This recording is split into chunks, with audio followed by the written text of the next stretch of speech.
जय श्री कृष्ण, जय सिया राम।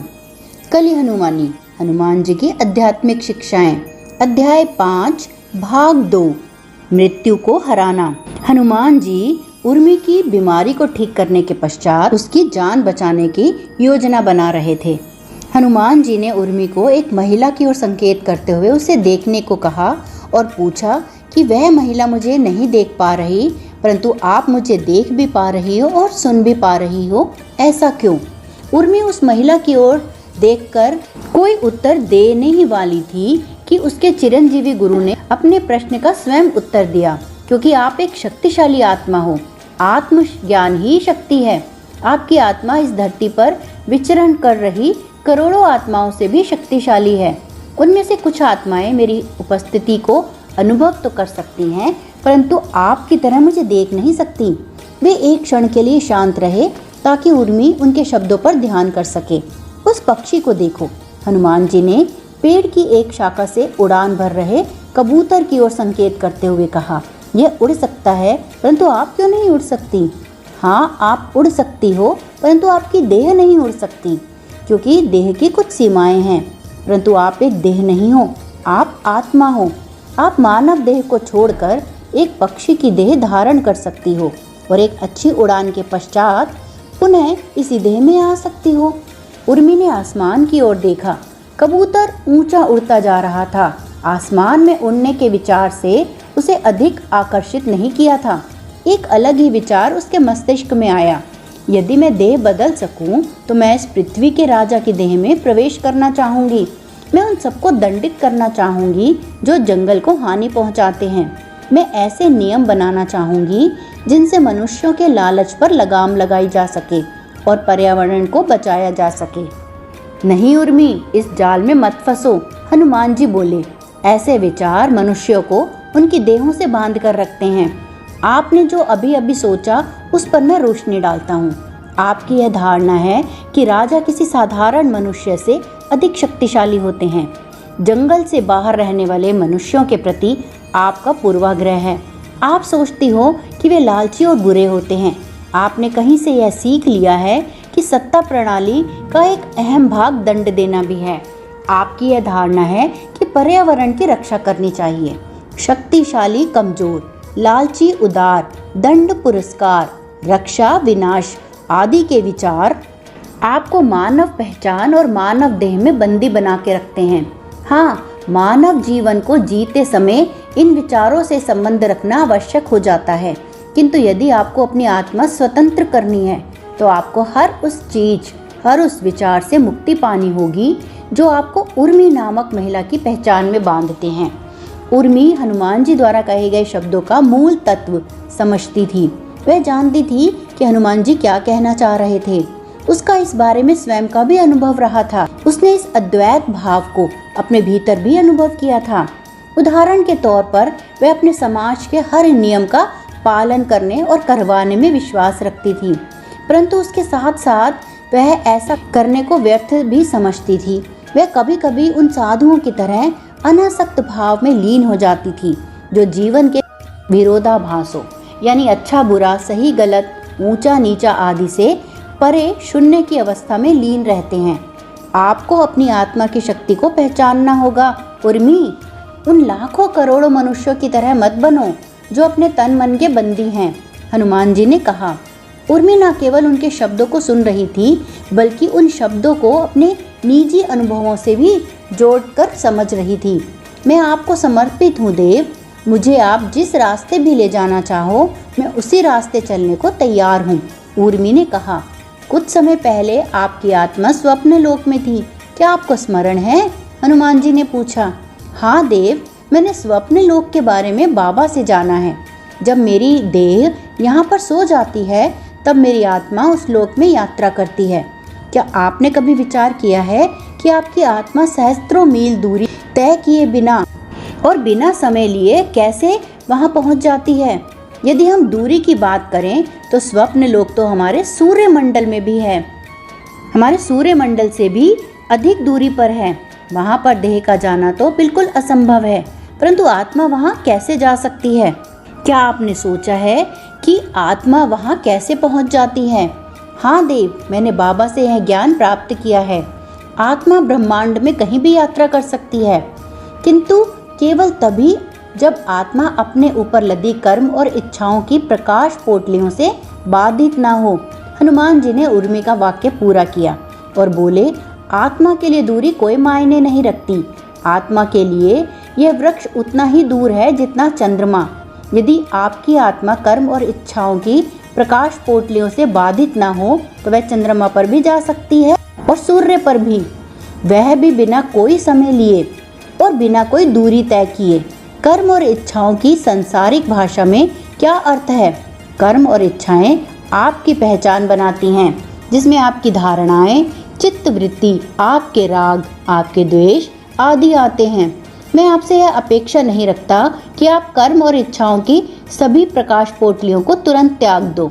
मैं आपकी तुलना उन देवी देवताओं से भी नहीं कर रहा जो ब्रह्मांड के किसी भी कोने में कभी भी जा सकते हैं, परंतु मैं आपसे इतनी अपेक्षा अवश्य करता हूँ कि आप अपने समाज के अन्य जनों से अधिक योग्य क्षमता को दिखाओ। अपनी सीमाओं को बड़ा करो उर्मी, इससे पहले कि वे सीमाएं आपको मृत्यु की कगार पर ले आएं। हनुमान जी अपना वाक्य पूरा करने से पहले ही रुक गए, परंतु उर्मी स्थिति की गंभीरता को समझ गई थी। उसे अपनी रीढ़ की हड्डी में सिहरन सी अनुभव हुई। निर्भीकता के प्रतिमान श्री हनुमान जी के समीप खड़े होते हुए भी उसके मन में भय उठने का प्रयास कर रहा था।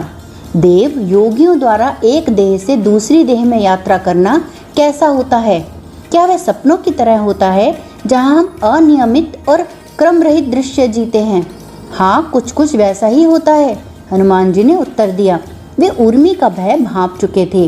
वे आगे बोले, भय की कोई बात नहीं है। कल्पना करो कि आपके सामने रंगीन परिधानों का ढेर पड़ा है और आपको उसमें से एक परिधान चुनना है।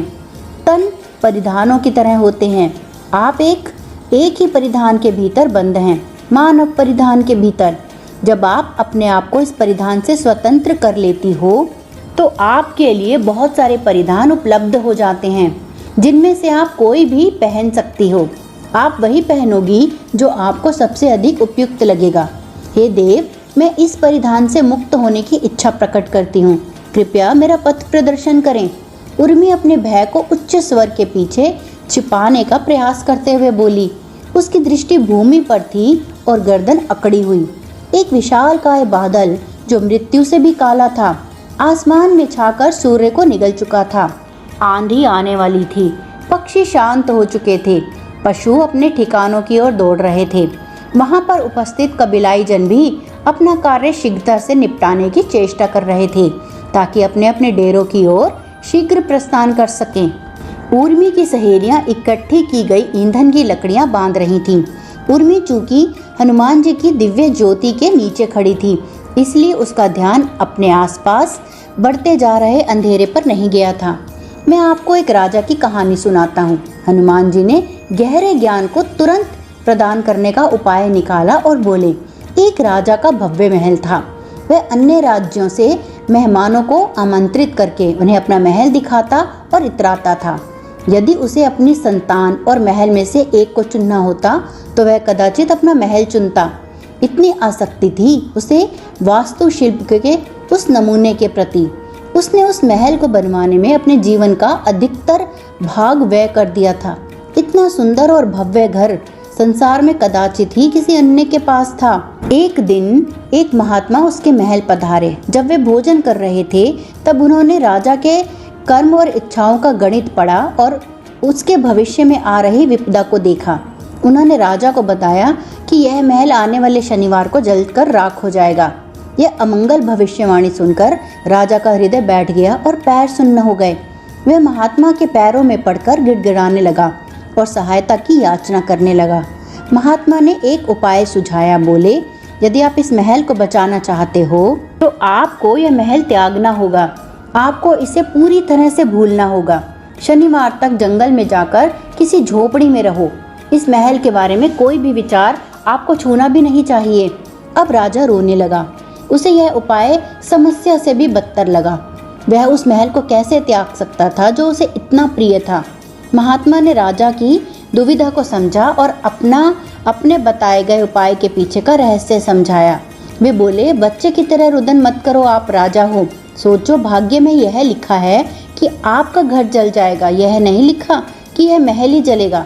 यदि आप शनिवार तक इस महल को त्याग दो और किसी अन्य जगह को अपना घर बना लो तो वो आपका नया घर जलेगा, यह महल नहीं। राजा को अब आशा की किरण दिखाई दी। उसने महात्मा द्वारा सुझाए गए उपाय को अपनाने की बजाय अपना ही एक उपाय ढूंढ निकाला। महात्मा को अपना उपाय बताते हुए बोला, हे महात्मा जी, इस महल के प्रति आसक्ति को त्यागना मेरे लिए असंभव है। मैं जागृत अवस्था में हर पल इसके बारे में सोचता हूँ। क्यों न शनिवार को मैं कोई शक्तिशाली मादक पदार्थ ग्रहण कर लूँ। मैं नींद में चला जाऊंगा और आसक्ति की किसी भावना का पैदा होने का प्रश्न ही नहीं उठेगा और तकनीकी रूप से शनिवार को मेरा स्वप्न लोक में घर होगा और मेरा स्वप्न लोक वाला घर ही जलेगा और अधिक से अधिक मुझे एक बुरा सपना आएगा। मेरा मानव संसार का महल सुरक्षित रहेगा। महात्मा ने शांत भाव से कहा, जो हल मैंने आपको बताया है, यदि उससे सरल कोई हल होता तो मैं पहले ही आपको बता देता। मेरा गणित कहता है कि आपका मानव संसार का घर जलेगा, स्वप्न लोक का घर नहीं। यदि आप अपने प्रिय महल को बचाना चाहते हो तो आपको वही करना होगा जो मैंने कहा है। भोजन करने के पश्चात महात्मा जी ने प्रस्थान किया, परंतु राजा का मन उस महल के विचारों से दूर नहीं हुआ। उसने अपने महल से हर वो चीज हटा दी जिसके कारण आग उत्पन्न हो सकती थी। हर डग पर पानी और रेत का प्रबंध किया गया ताकि आग को रोका जा सके। उसने महल में डग डग पर सैनिकों को तैनात कर दिया ताकि वे अग्नि से लड़ सकें। शनिवार आया और सुबह सवेरे ही उस शत्रु को भी लाया जो महल को जलाकर राख करने वाला था। विधि का विधान देखिए, शत्रु उस रास्ते से आया जिसकी राजा ने कल्पना भी नहीं की थी। आसमान से एक भयानक बिजली पड़ी और न केवल पूरा महल नष्ट हो गया, अपितु महल के स्वामी का दंभ भी। वह राजा अपनी संपत्ति से अनासक्त नहीं हो सका, परंतु आप हो सकती हो उर्मी। आप एक मातंग हो और सभी मातंग अपने छोटे बड़े सभी कर्म अनासक्ति से करते हैं। परंतु देव, मेरे पास तो कोई संपत्ति नहीं है, मुझे किस संपत्ति से अनासक्त होना है? उर्मी ने पूछा। हनुमान जी ने उत्तर दिया, वैसे तो इस संसार में कुछ भी अपना नहीं होता, परंतु अज्ञान के कारण मानव यहाँ पर कुछ चीजों को अपना मान बैठता है। मानव देह भी आत्मा की संपत्ति नहीं होती। मातंग होने के कारण आप जानती हो कि आप इस देह रूपी सराय में केवल एक यात्री हो, परंतु आपको इस देह के प्रति जो भी थोड़ी बहुत आसक्ति है, आपको उसे भी त्यागना पड़ेगा। आपकी देह पर पड़ रही विपत्ति को दूर करने के लिए आपको आसक्ति को त्यागना ही पड़ेगा। जैसी विपत्ति उस राजा के महल पर मंडरा रही थी, बिल्कुल वैसी ही विपत्ति। कौन सी विपत्ति देव, मैं समझी नहीं।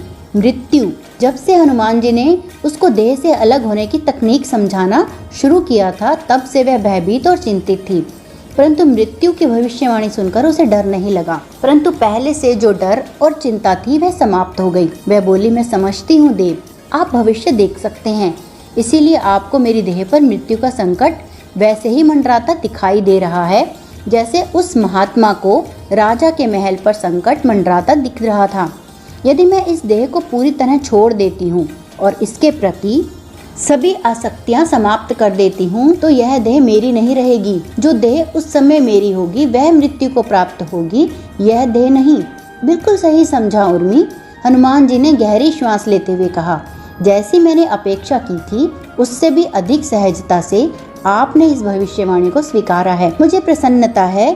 मृत्यु कोई बहुत बड़ी चीज नहीं है, इससे घबराने की कोई आवश्यकता नहीं है। जैसे आपकी आत्मा अन्य अनुभव जीती है, उसी तरह मृत्यु भी एक अनुभव है जिसको आपकी आत्मा जीती है। यदि भविष्यवाणी मात्र यह होती कि आपकी देह की मृत्यु होगी तो आप स्वप्न लोक में जाकर कोई देह धारण कर सकती थी और उसके माध्यम से मृत्यु का अनुभव कर सकती थी, परंतु भविष्यवाणी यह है आपकी उस देह की मृत्यु होगी जो मानव संसार में हो। परंतु मानव संसार में भी ऐसी बहुत सी देह हैं जो इस समय स्वाभाविक मृत्यु की कगार पर हैं। आप उनमें से किसी भी देह को अपना बनाकर उसके माध्यम से मृत्यु का अनुभव कर सकती हो और उसके पश्चात इस देह में पुनः आ सकती हो। इससे आपकी देह सुरक्षित रहेगी। मेरी आत्मा का पथ प्रदर्शन कीजिए देव। उर्मी ने आंखें बंद करे और हाथ जोड़कर विनती की। हनुमान जी बोले, मान लो वहाँ से आपकी सहेली जानकी रूपा चिल्लाती है, चलो घर चले। आपका तन मन पहचानेगा कि वह आपकी सहेली का स्वर है और उसी के अनुरूप प्रतिक्रिया देगा। उर्मी नामक देह और मन को जैसी प्रतिक्रिया देनी हो उसे देने दो। आपको उस प्रतिक्रिया के साथ जुड़ने की आवश्यकता नहीं है। आप एक आत्मा हो। आपको उर्मी नामक देह से स्वयं को जोड़ने की आवश्यकता नहीं है। आप उस प्रतिक्रिया से स्वयं को अलग करके किसी अन्य देह और मन से जुड़ सकती हो। उर्मी ने हनुमान जी द्वारा दिए हुए इस ज्ञान को अपने मन में चित्रित करने का प्रयास किया। हनुमान जी आगे बोले, इस हवा में एक गंध है। उर्वी नामक देह और मन उस गंध को संभावित वर्षा से जोड़ेगी और कदाचित इस बात पर गर्व भी अनुभव करेगी कि वह गंध के आधार पर वर्षा का अनुमान लगा सकती है।